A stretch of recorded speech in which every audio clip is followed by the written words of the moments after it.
કોઈ એક જ જાત સાચી છે.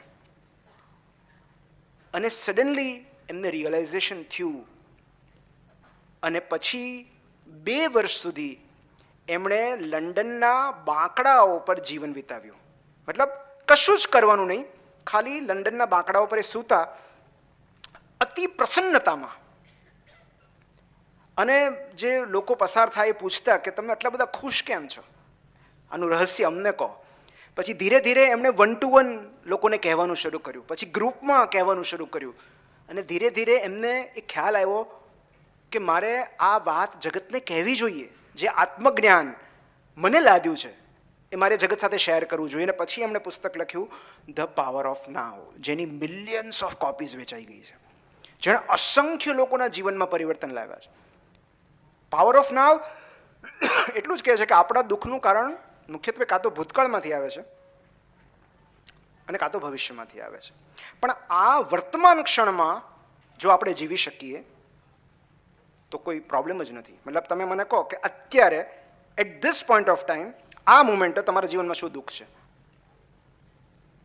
કાંઈ જ નહીં. હવે એક ક્ષણ વીતી ગઈ છે, હવે બીજી ક્ષણ આવી, બીજી વીતી ગઈ છે, ત્રીજી ગઈ. આને કહેવાય મોમેન્ટ ટુ મોમેન્ટ અવેરનેસ.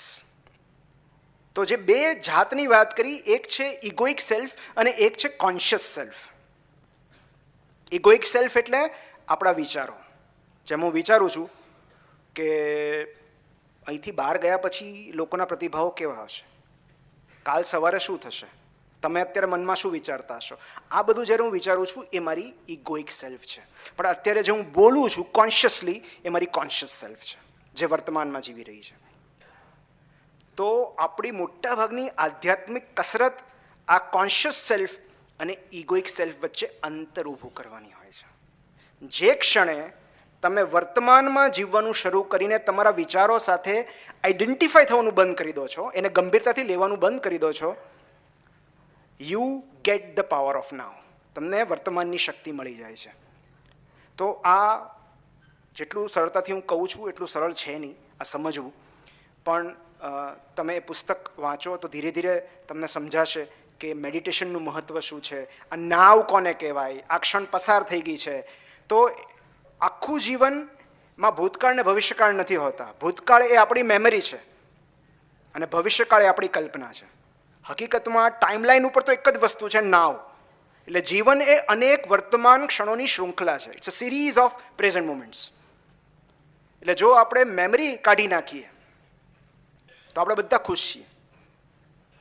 તો એના ઉપર પણ એક પુસ્તક છે માય સ્ટ્રોક ઓફ ઇનસાઇટ, જેમાં એક ન્યુરો સાયન્ટિસ્ટે પુસ્તક લખ્યું છે કે જેમને સિવિલ સ્ટ્રોક આવ્યો અને મગજનો એક હિસ્સો કામ કરતો બંધ થઈ ગયો અને પછી એમને રિયલાઇઝ થયું કે આ તો કેટલી બધી શાંતિ થઈ ગઈ. મતલબ ઇટરનલ બ્લિસ, એટલી બધી પ્રસન્નતા કે હકીકતમાં એ કાઢી જ નાખવો જોઈએ. તો હકીકતમાં એ માય સ્ટ્રોક ઓફ ઇનસાઇટમાં એમણે લખ્યું છે કે આ આપણું જે પ્રિમિટિવ બ્રેઇન છે, જે આપણને લિમ્બિક સિસ્ટમ છે, એ કઈ રીતે આપણને કનડે છે. પણ એ થોડું ગંભીર થઈ જશે. ચોથું પુસ્તક આપણને બધાને ગમે એવું છે, ઇવન 12 વર્ષના બાળકને પણ હું વાંચવાનું કહીશ. એ છે the boy, the fox, the mall and the horse. આ પુસ્તકના સંપર્કમાં હું એવી રીતે આવ્યો કે થોડા સમય પહેલાં મેં અનુષ્કા શર્માની ઇન્સ્ટાગ્રામ સ્ટોરી પર એક ચિત્ર જોયેલું. બહુ જ ઇન્ટરેસ્ટિંગ ચિત્ર હતું. એટલે હું બંનેને ફોલો કરું છું, વિરાટ અને અનુષ્કાને. એટલે એ ચિત્રમાં 4 પાત્રો હતા બેઝિકલી. એક ઘોડો હતો, એ ઘોડાની ઉપર એક છછુંદર બેઠું હતું, એની બાજુમાં એક 8-10 વર્ષનું બાળક ચાલી રહ્યું હતું અને એની પાછળ એક શિયાળ આવી રહ્યું હતું. અને એ સમયે એ લોકો ગાઢ જંગલમાંથી પસાર થઈ રહ્યા હતા.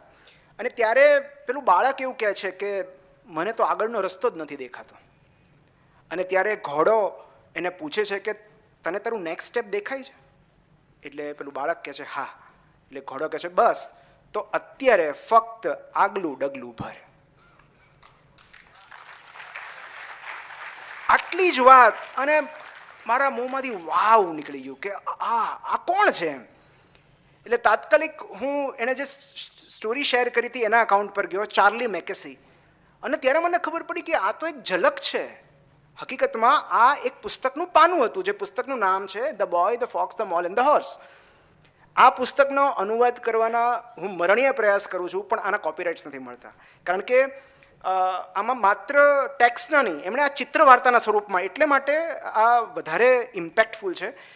એની મૂવી પણ આવી ગઈ છે, હવે એનું ફિલ્મ આવી ગયું છે, કે એમણે ચિત્ર વાર્તાના સ્વરૂપમાં રજૂ કર્યું છે આખું. મતલબ દરેક પાના પર એક ચિત્ર છે અને એની નીચે એક સંક્ષિપ્ત ડાયલોગ છે, અને એટલા અર્થસભર વાક્યો છે. જેમ કે પેલો બાળક એમ કહે છે કે પેલા કાળા ડિબાંગ વાદળો છે, એ આપણી તરફ આવી રહ્યા છે, અને ઘોડો એમ કહે છે કે હા, પણ એ પસાર થઈ જશે, અને એની પાછળ રહેલું ખુલ્લું આકાશ ક્યાંય જવાનું નથી.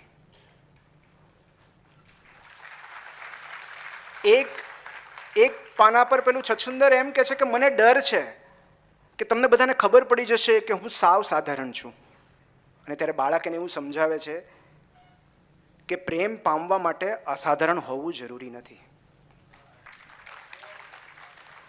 પછી બાળક પેલા ઘોડાને પૂછે છે કે અત્યાર સુધીમાં શું કહેવા માટે તમારે સૌથી વધારે હિંમત એકઠી કરવી પડી? તમને કોઈ પૂછે તો તમે એમ કહો આઈ લવ યુ, પણ ઘોડાએ એવું કહ્યું, શું કહેવા માટે હિંમત એકઠી કરવી પડી? મારી મદદ કરો. હેલ્પ માગવા માટે કેટલી બધી હિંમત જોઈએ. અને મદદ માંગવાનો અર્થ આ પુસ્તકમાં લખ્યું છે કે મદદ માંગવાનો અર્થ એ નથી કે તમે મેદાન છોડી ચૂક્યા છો. મદદ માંગવાનો અર્થ એ થાય કે તમે છેક સુધી લડવા માંગો છો. સો બહુ જ અર્થસભર સંવાદ છે, જેમાં એક જગ્યાએ છછુંદર એવું કહે છે કે હું તો બહુ નાનું છું, અને બાળક એમ કહે છે હા, પણ તું મહત્વનું છે, તારા હોવાથી ઘણો ફેર પડે છે. તો દરેક પાના પર એટલા, અને હવે તો આ એટલું બધું પોપ્યુલર થયું છે કે લોકો આ પાત્રોના ટેટુ કરાવે છે. હોસ્પિટલમાં જેમને કેન્સર હોય, ડિપ્રેશન હોય, એમને હોસ્પિટલ ઓથોરિટીઝ આ પુસ્તક ભેટમાં આપે છે.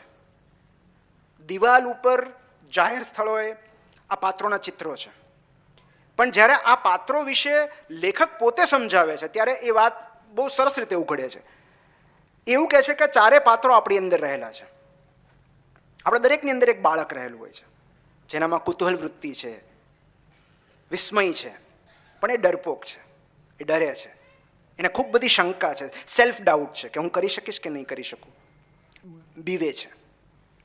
આપણા દરેકમાં એક છછુંદર રહેલું હોય છે, જે લેખક એવું વર્ણવે છે કે બહુ લાલચી છે, એને લાલચ છે, લોભ છે, પણ એટલે જ ઉત્સાહી છે કે કંઈક કરીશ તો કંઈક મળશે.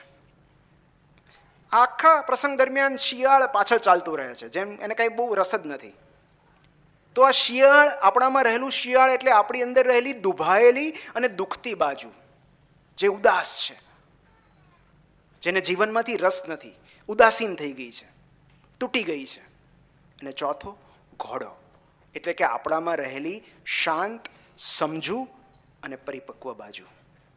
અને આ ઘોડો એટલે આપણી ચેતના, આપણો આત્મા. અને પુસ્તકમાં આ ચારે પાત્રો એકબીજાને નજીક આવે છે અને ચારે એકબીજા સાથે સંવાદ કરે છે, એકબીજા સાથે પોતાનો અનુભવ, પોતાની સમજણ અને સાંત્વના શેર કરે છે. અને માટે આ આખું પુસ્તક એક રૂપક છે, એ સ્વ દ્વારા સ્વનું સમારકામ કરવાની પ્રક્રિયા છે. કે જ્યારે આપણામાં રહેલી કોન્શિયસનેસ, આપણી ચેતના, જ્યારે આપણી અંદર રહેલા ડરપોક બાળકને સમજાવે છે કે કાંઈ નહીં થાય, તને આ વાદળો પસાર થઈ જશે. એ શિયાળને સમજાવે છે કાંઈ વાંધો, જે થયું એ થયું, કશુંક નવું આવશે. તો એક આ પુસ્તક, અને એક મેડિટેશન્સ, પુસ્તકનું નામ જ છે ધ મેડિટેશન્સ, જે માર્કસ ઓરેલિયસે લખ્યું હતું, રોમન સમ્રાટ છે. પુસ્તક થોડું વાંચવામાં અટપટું છે, પણ બેઝિકલી એની ફિલોસોફી, સ્ટોઇક ફિલોસોફી બહુ પ્રાચીન અને બહુ દીર્ઘકાલીન ફિલોસોફી છે, કે જેમાં ડાયકોટોમી ઓફ કંટ્રોલ સમજાવે છે કે બસ એટલું જ છે કે આ જગતમાં જો આપણને એટલું ખબર પડે કે શું આપણા કંટ્રોલમાં છે ને શું આપણા કંટ્રોલમાં નથી, તો આપણા કંટ્રોલમાં ખાલી આપણો દૃષ્ટિકોણ છે, આપણા કર્મ છે, આપણો અભિગમ છે. કોણ શું કહે છે, કોણ કેવી રીતે વર્તે છે, એ આપણા કંટ્રોલમાં નથી. તો આ તો મેં તમને ખાલી એક જ વાત કીધી, બાકી આવી ઘણી બધી વાત છે. અને last is the comfort book. આ પુસ્તક મેં છેલ્લે વાંચ્યું, બહુ મોડું વાંચ્યું. મેટ હેગ કરીને એક લેખક છે,